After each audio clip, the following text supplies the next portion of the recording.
Bonjour à tous et bienvenue dans cette vidéo pour Teaster, et aujourd'hui je vais vous présenter l'Asus ZenWatch 2. Je me suis dit que pour participer au challenge du Asus ZBook, rien de mieux que de vous présenter un produit fait par la marque.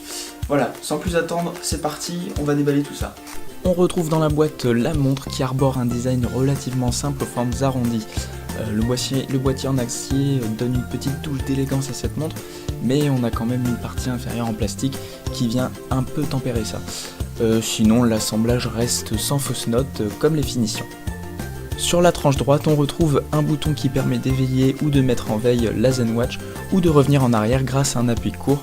Un appui long mènera pour sa part à la liste des applications installées sur la montre.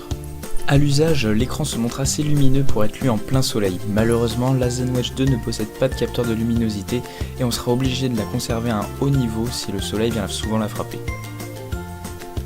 Pour la recharge, Asus opte pour un connecteur propriétaire placé au bout d'un câble USB.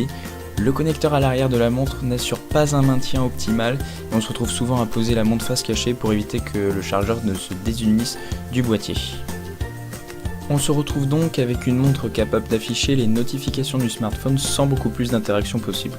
L'un des seuls usages accessibles sans passer par la case de smartphone reste l'envoi d'un SMS via la dictée vocale. Cette dernière reste exploitable pour de courts messages mais a tendance à perdre le fil dès que la dictée dépasse une quinzaine voire une dizaine de mots. En revanche, ce que je trouve vraiment pratique, c'est le OK Google qui permet de faire des recherches super rapidement et puis d'avoir un petit aperçu sur l'ensemble de nos recherches, que ce soit des textes ou des images, et je trouve ça vraiment super.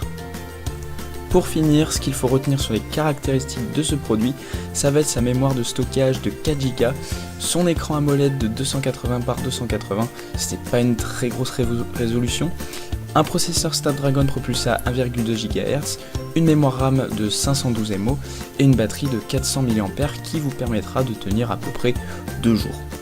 J'ai maintenant terminé avec le test de la ZenWatch 2, je compte sur vous pour laisser un petit j'aime ou un petit commentaire, ça fait toujours plaisir, et j'espère vous retrouver très prochainement pour pouvoir tester le ZenBook de Asus. Voilà, on se retrouve la prochaine fois pour un nouveau test.